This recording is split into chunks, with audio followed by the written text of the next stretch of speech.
It's the Michael Patrick Leahy Show, broadcasting live from downtown Nashville. Now, here's Michael Patrick Leahy. And welcome to the Tennessee bonus hour of the Michael Patrick Leahy Show. In studio, our very good friend, recovering journalist, all-around good guy, public affairs specialist, Clint Brewer. Clint, welcome. Thanks, man. Thanks for having me here. You know, we're delighted to have you here. And of course, you know, it's good that you're here once a week because the way the world is working now with, 24-hour news cycles going down to 15-minute news cycles, so much happens in that week. I mean, I thought the big news was going to be Trump is nominating Kash Patel to run the FBI. That's like old news now. It's like we've already moved on. Yeah. Yeah. So the big news, of course, came about and the reaction to Joe Biden's pardon of his son, Hunter Biden, for not only crimes of which he was convicted, but crimes which he may have committed that nobody yet fully knows about. Right. All the way back to January 1st of 2014. He has been skewered for this. He has. By his own party. Yeah.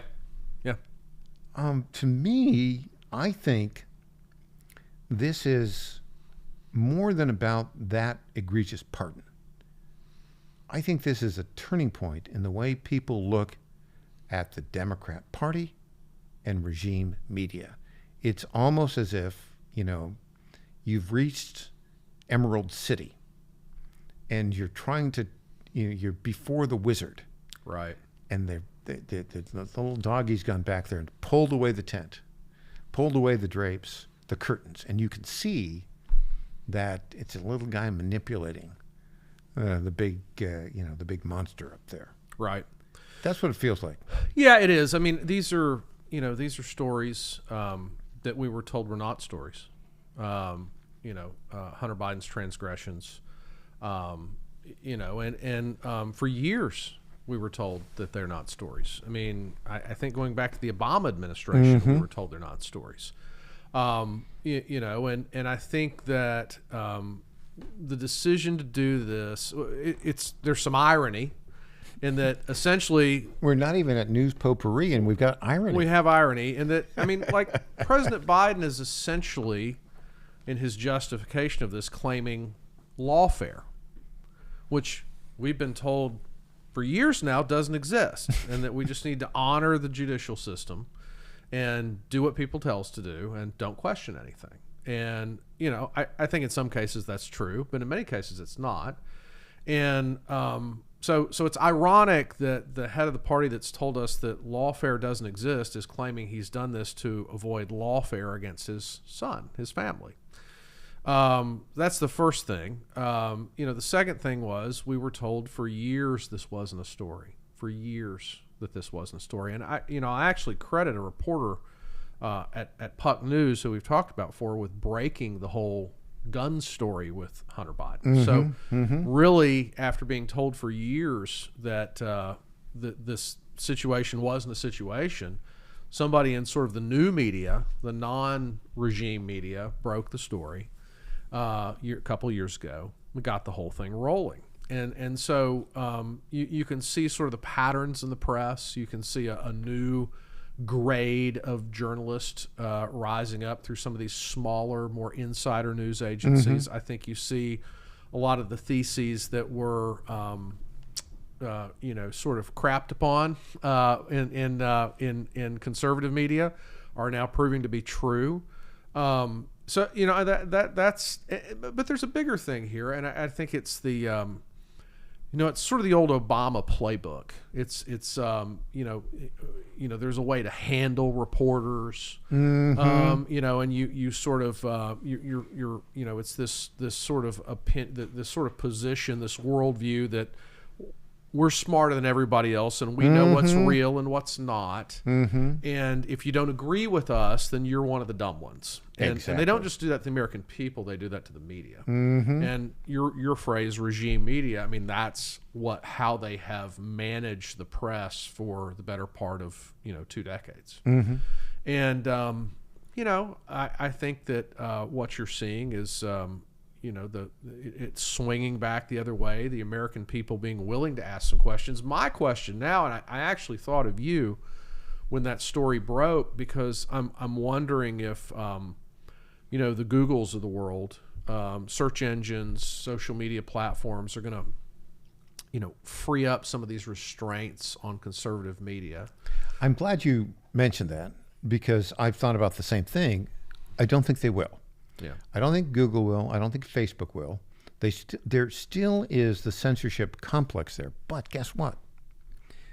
They're kind of going the way of the dinosaurs, it seems to me, in the sense that their end is, although Google's always going to be a powerful entity, but I think their sway over news is being broken. Yeah. And it's being broken because people are just tired of being lied to repeatedly. Well, they're tired of only being able to find a certain type of viewpoint. I think that's the other thing, is that, when you hear something, out in the world from maybe it's water cooler talk, maybe it's something you saw on TikTok, maybe it's something you saw on X, and you go look for it, and your first pass at a search engine doesn't provide it, and you have to look and look, and then you find it. I think that it causes a lot of doubt. It makes people ask questions. So, I mean, you're a former journalist, a recovering journalist, a public affairs specialist. What is your reaction to the doubling down of Corinne Jean-Pierre on the fact that she's now claiming he didn't lie? Right. Her boss didn't lie. And also the management of this thing. It's announced on a Sunday night. Yeah. Late Sunday night. And then there's no White House briefing. There is, in fact, an early morning trip to, wait for it, Angola. Yeah. Right. Your reaction is, that's, I think I would call it Nixonian, is what it feels like. It feels but like, it's worse than Nixon, isn't it? I don't know about worse. It feels like it legitimately, feels when my, I was a child, but my parents described to me what the end of Watergate was like. Being an American citizen in the final days, of Watergate, and it kind of, it feels like we're living through that right now. I don't know that we recognize it because of the news cycle, but and you couple that feeling with, we're accelerating the shipment of arms to Ukraine when it's very clear the next administration doesn't intend to do that. And in addition to that, Zelensky came out yesterday and said, I think it's going to be very hard for us to take back any of the land.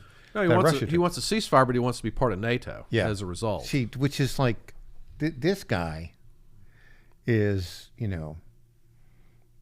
talk about grifters. Well, there's a great article that came out, I think, just yesterday in Foreign Affairs, if you know that journal. And they've done a pretty good job of converting their audience to online. I used to get those. I started reading Foreign Affairs in high school. That's how much of a geek I am. You really are a geek. I really am. I mean, but that's even more geeky than I was. I mean, that was that was pretty geeky. I had a teacher who required it as part of his class. But a likely story. I did. I didn't know what Foreign Affairs was when I was 16. Yeah. And I had a very smart gentleman that introduced me to it. But anyway, there's an article out there people interested in the Ukraine arms situation and NATO should read. And it talks about how Ukraine's government is so corrupt when it comes to things like defense procurement, when it comes to things like receiving and distributing Hold on aid. to that thought. We've got actually this Biden-Ukraine announcement. Oh. We're going to play that in when we get back. Okay, sounds good. Back after this. Thanks, Mike.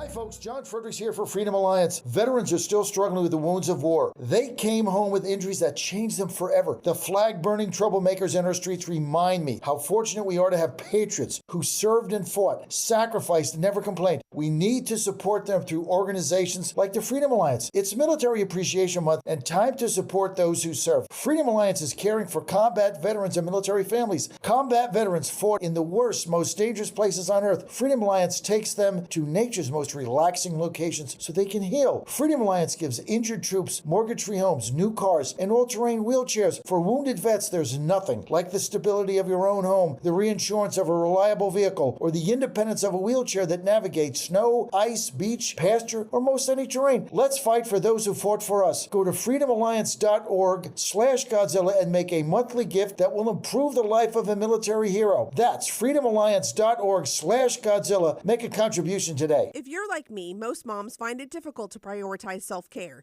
Hi, it's Colleen, Program Director at the John Fredericks Media Network. With the demands of programming 13 radio stations, it's easy to forget about the things I should do for myself daily. And that's why I started with our company's Women's Challenge with Native Path Collagen Peptides. It's affordable and convenient care in just one scoop a day. There are so many incredible health benefits like bone and joint support, metabolism booster, and hair, skin, and nail improvement. I like to take a moment each day to prioritize myself and indulge in the health-boosting benefits of Native Path Collagen Peptides. I love mixing it up with all the different smoothie recipes, too. Learn more about Native Path Collagen Peptides and read 7 important reasons why you should be taking collagen peptides at getnativepath.com/Godzilla. Prioritize your self-care with Native Path Collagen Peptides. Try it risk-free for as low as $21 today and get free shipping at getnativepath.com/Godzilla. Target.com. Target.com is an online e-commerce tire retailer. We are here to serve the American public with the best possible customer service, the best pricing, and we make it extremely easy. We have many name brands and a lot of low-cost tires. The price is right, and it's easy. You go online to Target.com, Tireget.com, Target.com. You go there, you put your zip code in, all the inventory displays right in front of you. You can call in for help if you want to. We'll help you get the tire that you need.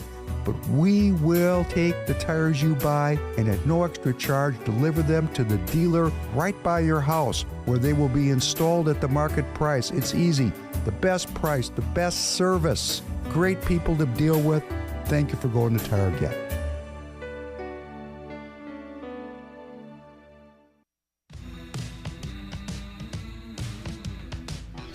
Welcome back to the Michael Patrick Leahy Show. Now, here's Michael Patrick Leahy. Welcome back. In studio, very good friend, all-star panelist Clint Brewer, recovering journalist, public affairs specialist. Clint, you were talking about foreign affairs and the United States.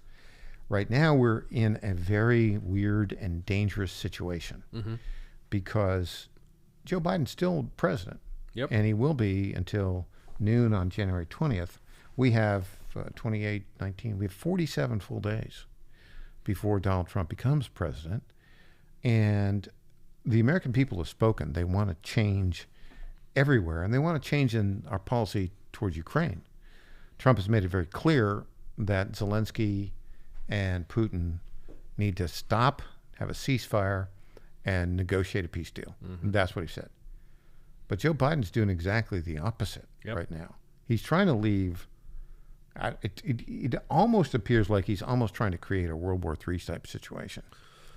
Well, and here's the scarier part. I'm not sure it's actually Joe Biden. I mean, we should catch it as the Biden White House is doing this. That's a very good point. I don't know that it's actually the president saying ship them 100,000 more, shells. Speaking of the people behind the throne, if you will, Jake Sullivan, perhaps the worst national security advisor in American history, was on the regime media this week with, I don't know, whoever it is. Was it with Stephanopoulos or somebody else?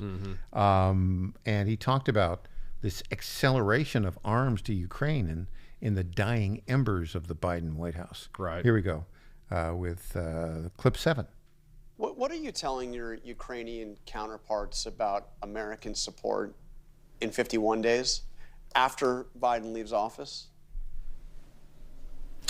Well, first, what I'm saying is we are going to do everything in our power for these 50 days to get Ukraine all the tools we possibly can to strengthen their position on the battlefield so that they'll be stronger at the negotiating table. And President Biden directed me to oversee a massive surge in the military equipment that we are delivering to Ukraine so that we have spent every dollar that Congress has appropriated to us by the time that President Biden leaves office. So that's first and foremost what we're focused on. And then I've encouraged the Ukrainian team to engage the incoming team as well as to engage all of our allies and partners because, again, on January 21st, the war in Ukraine doesn't just go away.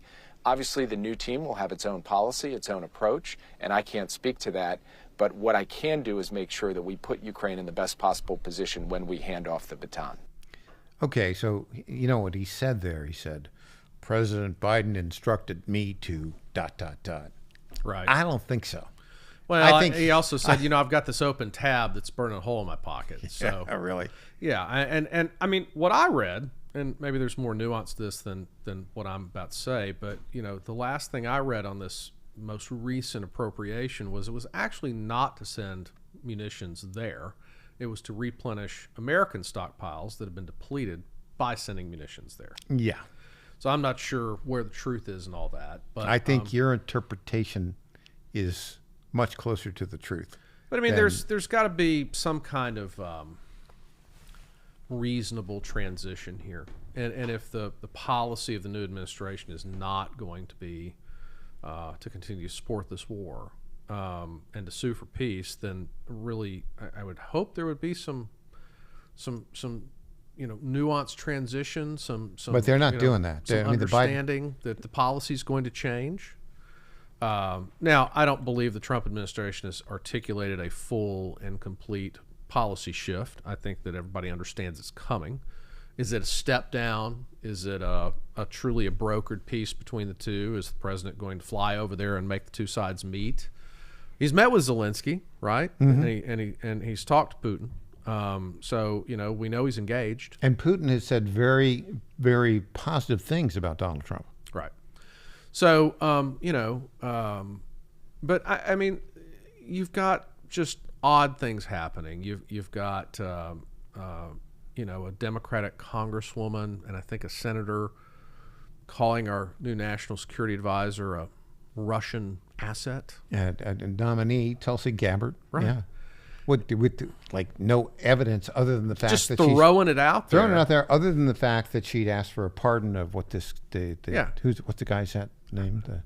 Well, there were several Edward, things whatever, that they yeah. thought were inappropriate, but I mean, to come out and say that, I mean, they're talking about strengthening Putin or strengthening Zelensky so he can negotiate a better peace, but then they're undermining our country's national security advisor or nominee before she even testifies. So it's just, the whole thing is, it feels like the final days of, Well, she'll be the head of the director of national intelligence. National intelligence. The NSA guy is Michael Waltz with a T. Thank you, Congressman. But still, same either point. way. So it's I mean, the Democrats are, I mean, and they know it. It's not like they don't know it, but they are in free fall right now. They are. There's all kinds of finger pointing back and forth about why they lost and how they lost, and the I think there's a podcast, I believe it's called God Save the Pod. Yeah. And the Harris campaign team went on it and just made everybody mad because they basically said we didn't really do anything wrong. There's nothing we'd do differently. Like, it was just circumstances. It was the economy. We couldn't turn the tide in 100 days, but we would everything we were doing was right, including spending millions of dollars, tens of millions of dollars of donors' money on celebrity appearances at rallies. Yeah, kind of crazy. So talking about Trump's foreign policy, which is sort of hanging out there. Right. And is about to change dramatically. Mm-hmm. But he's in a weird situation now because he doesn't have the legal authority. Right. Everybody knows it's coming. And we have a nominee for Secretary of State, Marco Rubio. Mm-hmm. I think he's a very good pick. And I think he's got the respect of his peers in the Senate on both sides of the aisle. I don't think he's going to have any problem being confirmed. No, I don't either. He'll get confirmed easily. He's a very bright guy. He is. He's a really bright guy. So I think, but he's very much anti-CCP, Chinese Communist Party, which is good. Trump actually is doing something in the foreign policy arena that makes me a little bit nervous. Not nervous for for the purpose of it, but nervous for the personal safety of the president-elect. You saw this, that he announced that he will be flying to Paris, France. Yeah, I felt the same way. Did you? It's concerned me. Yeah, it did. I don't know that. I mean, we joke about the French a lot in this country. We particularly. Well, for good those reason. of us right of center, we joke about the French a lot. But actually, and I don't know how this translates to domestic matters, but the French military is not the French military of old. I mean, the French military is ramped up significantly in the last 10 years. Has it really? It's kind of interesting. The French military has ramped up significantly, and like other countries you wouldn't expect, like the Polish military. The Poles have armed themselves to the teeth. They're actually one of the largest exporters of small arms in the world right now, along with the Koreans, the South Koreans, who you also maybe wouldn't expect. Some of these countries in trouble spots. So I think France certainly has the expertise to protect the president nationally. I just don't know how that translates on the ground in a city like Paris. I understand what he's trying to accomplish. I do too, and I think it's great. I just think it's, with what we've already experienced here, it's risky. Yeah. I mean, like, you've already got Iran out there saying they want to assassinate him. The stories I read were they had people on the ground in the United States, like, actively trying to kill the president and former members of his last administration. I would send Marco Rubio there. Yeah. I would send Marco. And look, I think the storyline is great. What he's saying is we're back. That's what he's saying. And look, this was basically Notre Dame. Well, Macron wanted him. I mean, he was invited. Yeah. I mean, like, the for all of the angst about President Trump from the left, and even from some of those on the right, world leaders are courting him right now. I mean, he is being sought after. You've got, the Canadian PM coming down here to kiss the ring. Kiss the ring. I mean, you've got the Mexican president doing the same. I mean, I don't know if you heard this, but he flew down to kiss the ring, and we've got some sources that say Trump didn't let him stay at Mar-a-Lago. He had to go to a local hotel. Sent him to Holiday Inn. He sent him to the Ramada on the other side of the highway from the beach. I mean, I think that I heard this observation about President Trump, and I don't know it to be true, but it sounds like it's true, and it was actually from somebody who's a detractor of the president. I don't look at it as a criticism. I look at it as a compliment. They said that you have to understand that everything President Trump does is about leverage. He's an old school businessman. Yes. He's the art of the deal, all the things in the mythos about President Trump going all the way back to the 90s.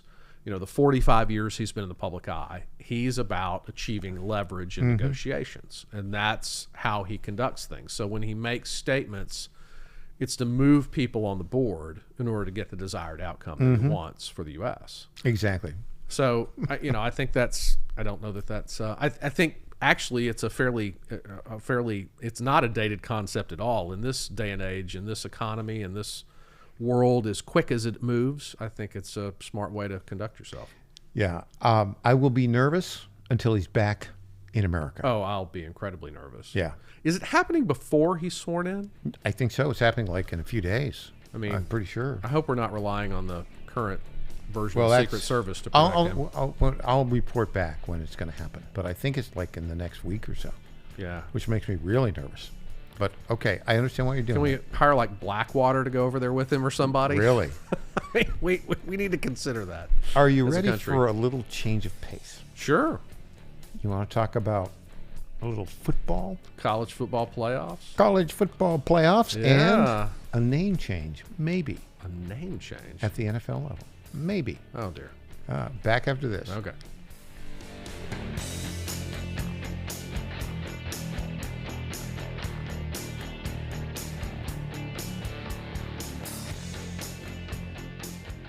to say a few words about our friends at the Nashville Pizza Company, 2176 Hillsborough Road. The Nashville Pizza Company in Franklin reminds us that the current economic times have been tough on many families in our area, and many are finding it hard to make ends meet. Your donations of clothing or canned goods can make a difference for a family in need. During this holiday season, give from the heart so others can have a new start. That's courtesy of our friends at Nashville Pizza Company, 2176 Hillsborough Road in Franklin. They are always working to keep our community moving in a positive direction. My fellow Americans, my good friends, I've known them for a long time, at D.T. McCall & Sons have the deal of a lifetime for you, and nobody knows deals like I do. That much I can tell you. Nobody knows deals like I do.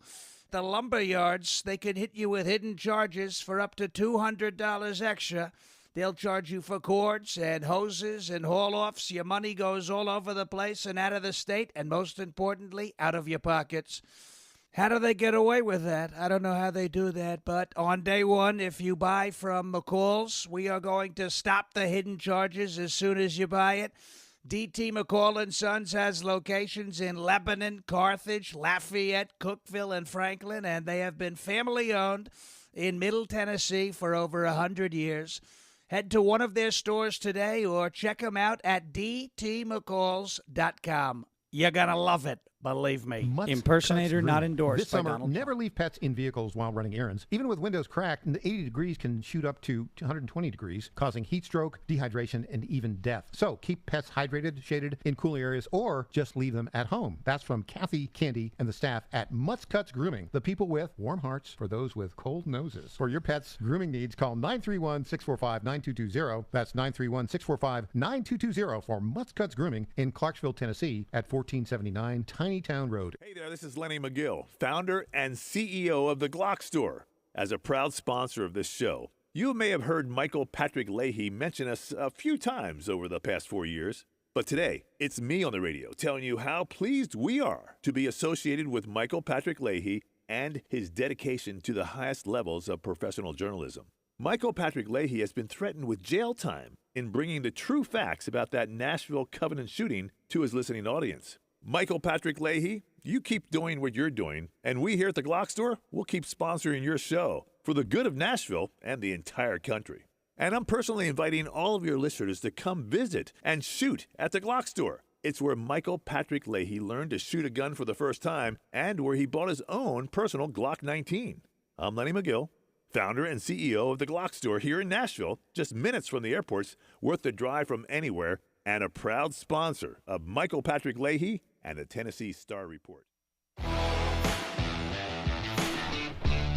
Welcome back to the Michael Patrick Leahy Show. Now, here's Michael Patrick Leahy. In studio, all-star panelist Clint Brewer. Clint, every now and then, we take a little bit of a turn on the program. Because usually you and I talk about big, heavy political issues, right? Right. But you know, it's football season. Every now and then we have to annoy the listeners and talk about sports. Some listeners, at least there's a handful. A they couple don't like of it. very vocal people that say, "What do you talk about sports for?" Right. I don't know. It's interesting. Because we're guys and it's football season. It's guys and it's football, and we're in. By the way, I have to say this. We're going to talk about a name change issue here for an NFL team. Then we'll talk about the SEC. You know, I just love the SEC. Oh yeah, isn't it great? It is fantastic. Yeah. And we'll get to that here in a bit. So much fun to follow. It's great. And every school has a tradition. And you want to talk about excellence? College football excellence. Yeah. At the SEC level. And, you know, if you ever get the chance to go to some of these campuses and be in their stadiums away from Tennessee, it's remarkable. Have you been to Neyland Stadium? I have. It's impressive. It is, and some of the traditions at the other schools are great. I mean, as big a rival as Alabama is, going to Tuscaloosa for a game is fabulous. Oh yeah, going to Oxford, Mississippi for a game is fabulous. Oh, Oxford, that campus, that stadium, it's a fabulous American experience. Going to Death Valley in Baton Rouge. Oh, I've never. It's on my bucket list. That stadium it looks like a Roman Colosseum from the outside. I mean, it's a great place. So, and of course, I've been an SEC fan ever since Joe Namath went from Beaver Falls, Pennsylvania, not too far from where I grew up, down to Alabama. Yeah, play for Bear Bryant. Play for Bear Bryant in the early '60s. But let's talk about the NFL name change. The worst name in the history of sports franchises at the NFL level is the Washington Commanders. Yeah, that's terrible. They used to be the Washington Redskins, and for a whole series of political reasons, they dropped their name. Apparently now nobody's buying Commanders merch. Why would you? Why would you? And so we've got this clip about the possibility of the Redskins. They're easing into it. The Redskins name coming back. Here we go. Woke gone wrong. The irony that they were canceling Native American culture as the DEI movement went way too far. Look, this is honoring a Blackfeet chief who was born in Montana. He's highly esteemed. The Blackfeet tribe of Montana, their current chairman and the tribal council signed a letter in strong support to bring the logo back. It honors Indian country. So we've had good discussions with the NFL and with the Commanders.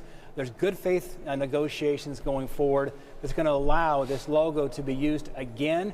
Perhaps revenues going to a foundation that could help Native Americans in sports and so forth. We're making good progress, and based on the good faith negotiations, I made a decision to support this bill yesterday in the committee. Okay, so actually I may have overhyped that a little bit. Yeah, there's got to be a bill to change their name? Well, no. What they're talking about, step one, is reintroducing the logo, the Redskin logo, but they would still have the name of Commanders. I thought that story was moving the ball forward. I think that's where they're going to go, because who cares about a commander? Nobody likes a commander.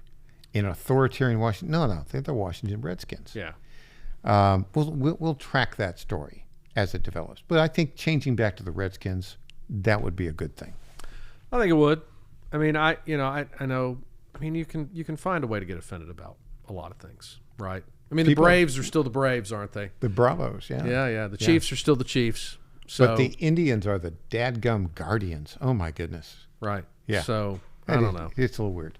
Okay, let's talk about SEC and some fun. Now, they're going to this 12-team playoff where the top 4 have a bye week, and then 5 through 12 playoff, so that they have, basically 4 games followed by 2. And then you've got 5 conference champions that get in automatically, regardless of ranking, and it's pretty convoluted. But here's the good news. It looks like the Tennessee Volunteers have finished their regular season. What are they, 10-2? 10-2. 10-2. They lost to, who did they lose to? They lost Arkansas and Georgia. And Georgia, yeah. And they're not in the championship game, but they're ranked like 5 or 6, which means they're in. Well, they're ranked 7 in the AP and the coaches poll, which is not a direct corollary to the playoffs. But as the last playoff rankings, the Vols were number 7. Right now, if everything stays the way it is through the not tonight's rankings, but next week's rankings after the conference championship games, if it all stayed the same, we would be going to Athens for a rematch with the Georgia Bulldogs. That'd be a great game.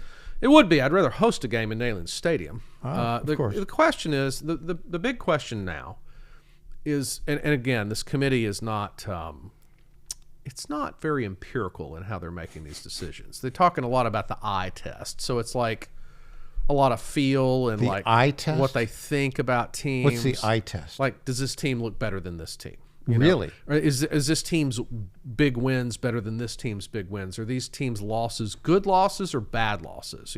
So gotcha. It's very subjective. But the big question coming out of the conference championships is going to be, do the teams who lose their conference championships but are ranked and on a path to get in the playoffs, do they lose a spot or two because they lost their championship? So I don't think that will be a problem in the Big Ten, where they've got Oregon, which is ranked number 1, against Penn State, which I think is like number 3 right now. Right. So that won't be a problem.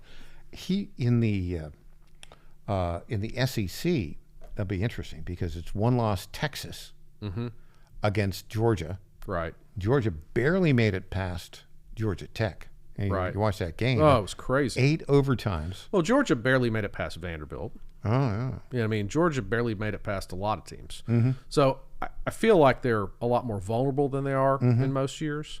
And Texas, I mean, the question, if Texas embarrasses them, then, yeah, they're probably going to fall. But if it's a very even game and, certainly if Georgia wins, they're going to go up.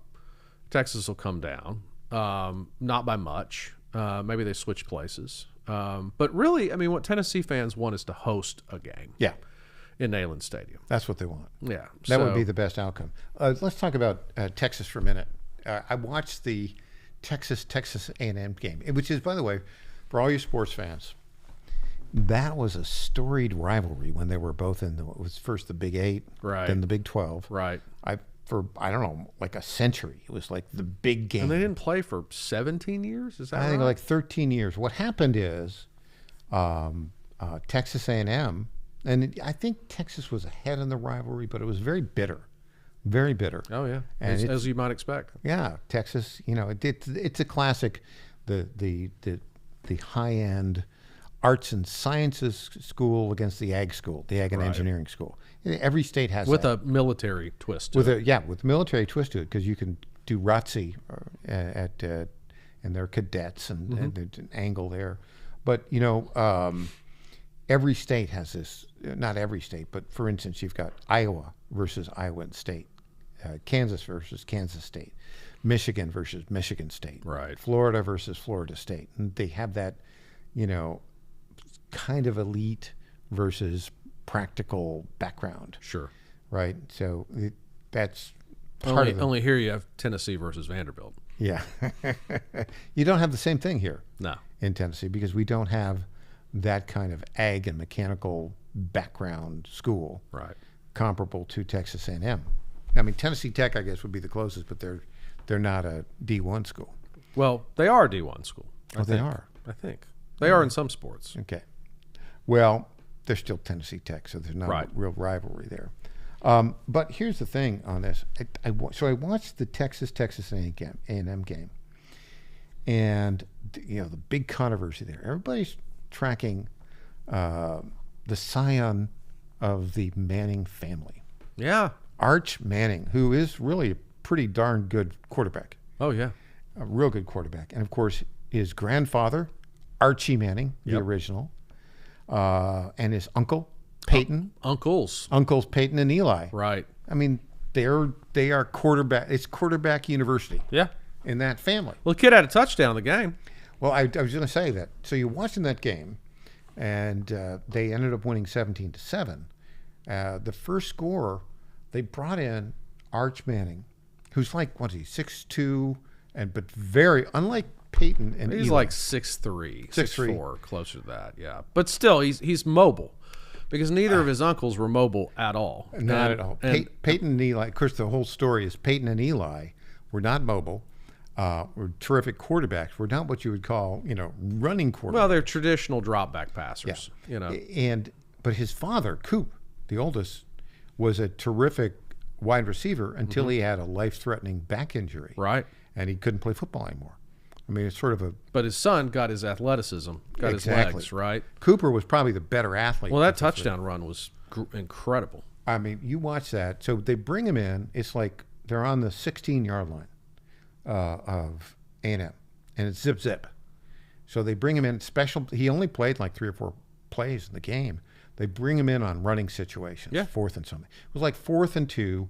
Well, it's like what Florida did with Tebow when he was a junior. Yeah. It's the same thing. They bring him in a wildcat package when you're in the red zone, and he just. But you watch that play, and so he jukes and jives and runs left, and clearly he's made the first down. He keeps running. Yeah, he went for the pylon. He got it. And boy, the dance that he did along the sideline, and then the stretch and the reach. Yeah. So he hits the pylon and barely stays in. It was a spectacular play. I think he's only like a sophomore, right? He's a sophomore. So, I mean, he's got time to take over when Quinn Ewers graduates. Well, but, I mean, I got to tell you, if I'm a Texas fan, Texas's offense has stalled out a few times this year where I'm going, hey. Where's Arch? Yeah. Well, here's the thing. It's funny you say that because Quinn Ewers is a very good quarterback. Oh, yeah. But Arch Manning is probably a better quarterback ultimately. But he's a senior or junior or whatever. He's more. He's a senior, yeah. He's a senior, and he's going to go to pro and do well.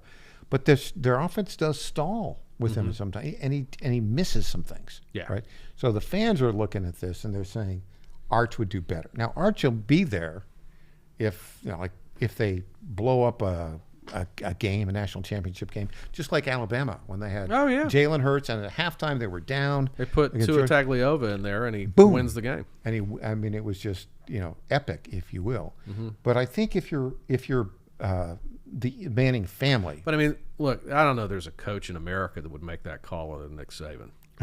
I mean, I'm sorry. You're pulling a guy who's won something insane like 50, 60 games going back to his freshman year. Mm-hmm. And you pull him in the national championship game and put a freshman in. And it works out. Yeah. This is why you got to love the SEC. Yeah, I mean, and in particular, you got to love SEC football. I was going back to the whole Peyton Manning, the Arch Manning thing. I think the Manning family is very happy with the level of his development, because think of the pressure on the kid.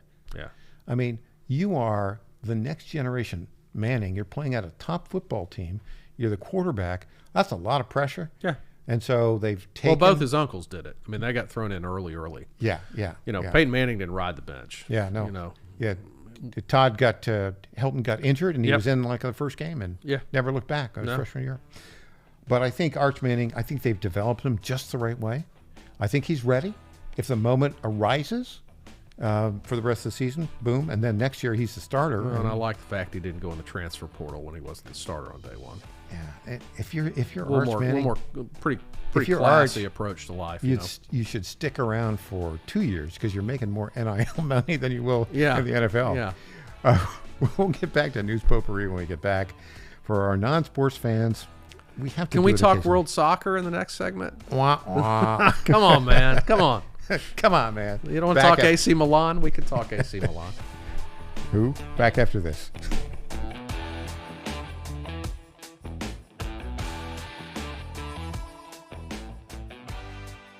Tom Carmichael, CEO of Soul Tea, a supplement to help you have a healthier heart and stronger cardiovascular system. At Soul Tea, we regularly get emails from our customers telling us how Soul Tea has helped them. Like this one from Kelly. Hello, I'm 58 years old and have had high cholesterol for years. I wanted to stay away from prescription drugs. My husband and I have been using Soul Tea for about 13 months. My results have been amazing. My cholesterol levels went from 291 to 129. I am so impressed with Soul Tea and want to thank you. Now, in my own case, my bad cholesterol dropped from 130 to 89, and that was 20 years ago. I'm 75 years old and I take 0 prescription drugs. To get a great deal on Soul Tea, please go to GodzillaHeart.com, and when you check out, use the code Godzilla to get our best deal, which is 50% off your first shipment and then 3 bottles for the price of 2 thereafter.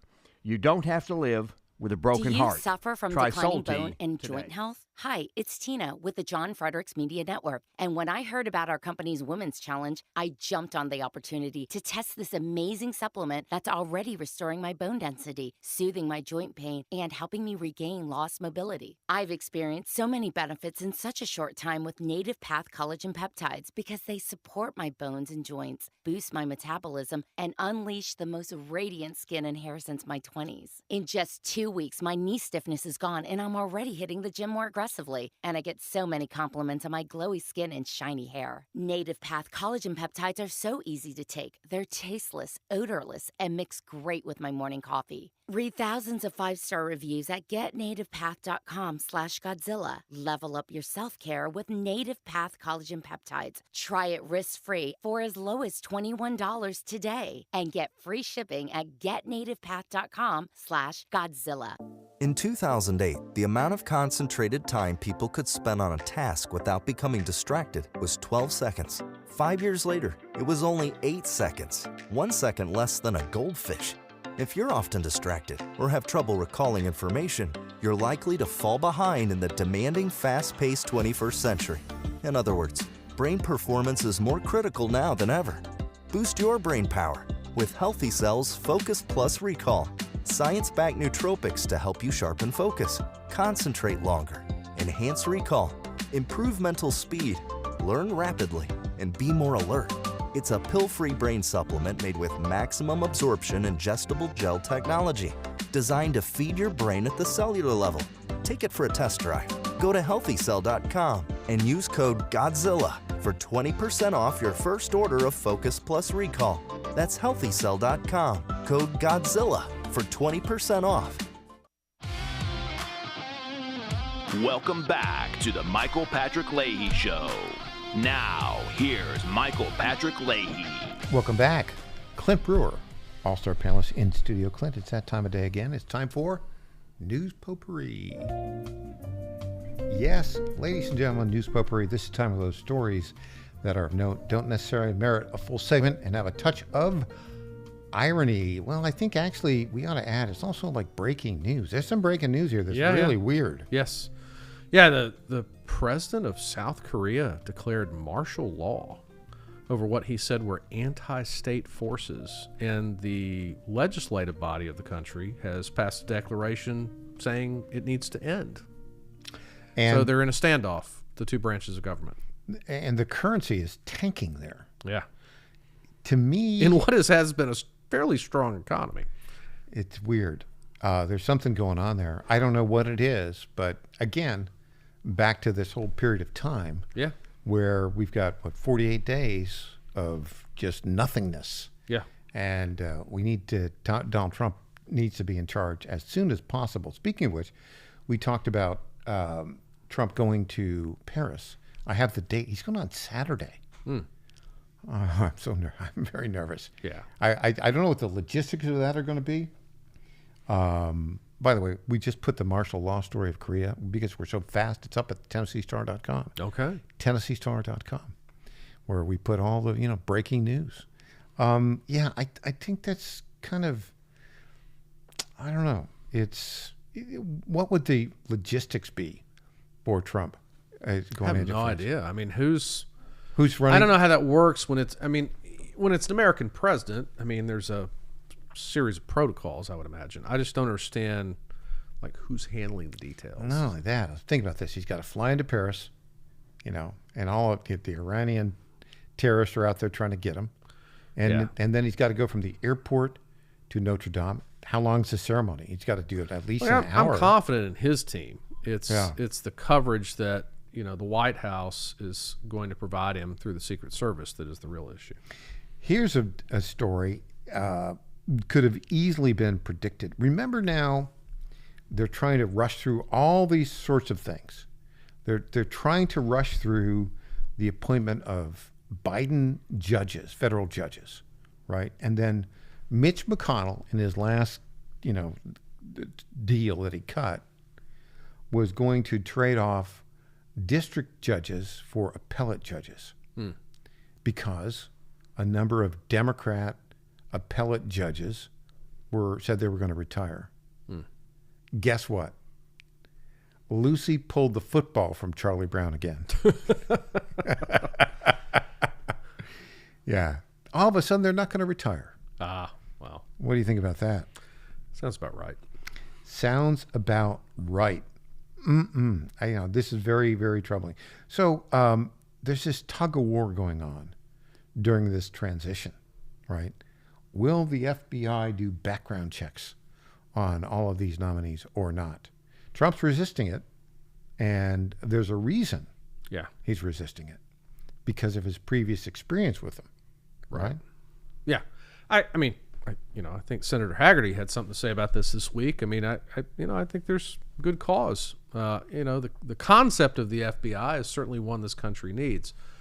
The current agency and its practice, going back to the whole non-election interference Russia fiasco, is a lot of questions about it. So this is sort of, again, I suppose Donald Trump seems to be being a little riskier, shall we say, this time around in some areas.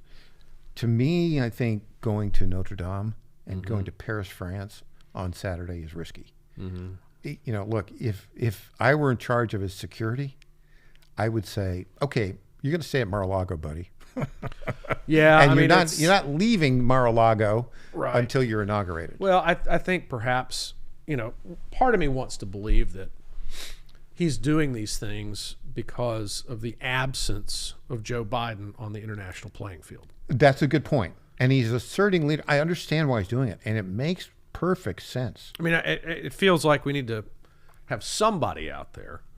I don't know what the purpose of Angola was. But, I mean, there Oh, needs I to... know what it was.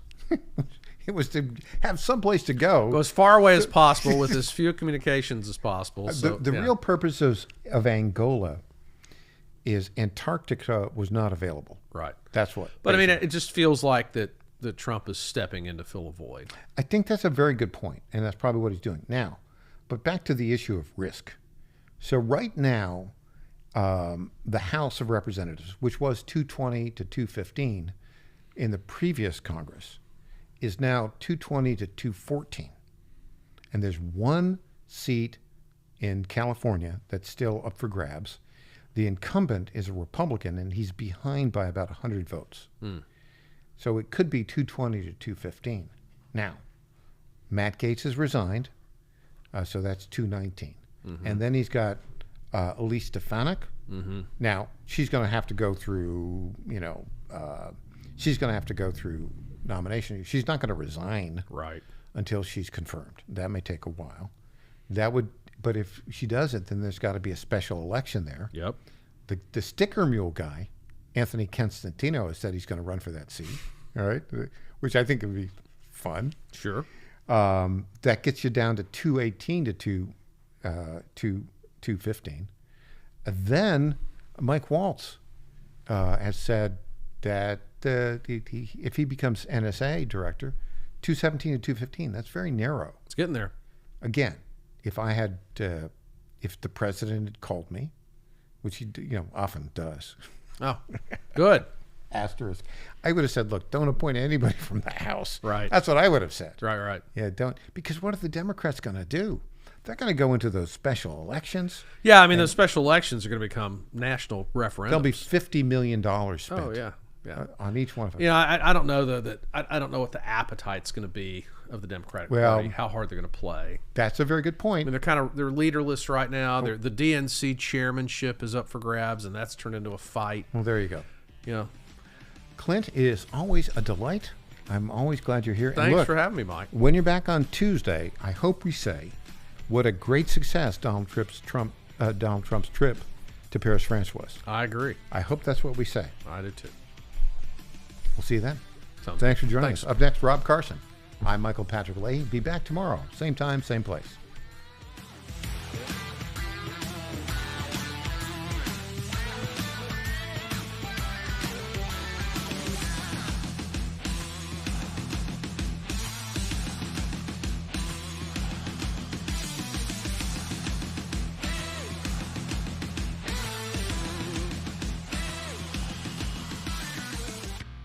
This is Michael Patrick Leahy. I want to say a word about my good friend Dustin Damon. Dustin is the best handyman in Middle Tennessee. Call Dustin today at 724-683-4400. That's 724-683-4400 if you have a job around the house that you just haven't gotten around to. If you're busy like me, you just may not have the time to fix that broken mailbox, repair the back porch, or get that old light fixture back to working properly.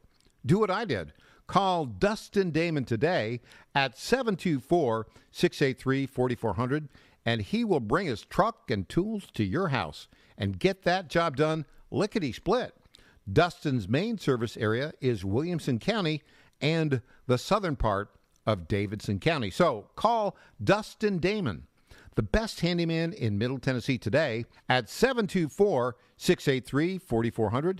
Tell him you heard about him on the Michael Patrick Leahy Show. The Chief Team reminds listeners here that more and more veterans will be returning home over the next few years, and many are local. These heroes have elite military training and valuable professional skills, but they also need jobs too. That's why the Chief Team is encouraging all local businesses. Let's make it the year we hire smart and hire veterans. That's from the Chief Team, where they say service isn't just a courtesy, it's a commitment. For more information, call 931-444-3572. That's 931-444-3572 for the Chief Team in Clarksville. The Black preaching tradition is deeply connected to gospel music.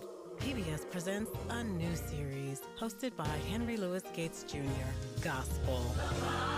Our singers preach and our preachers sing.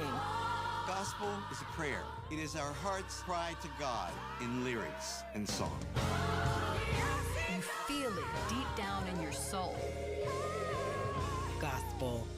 Streaming now on the PBS app.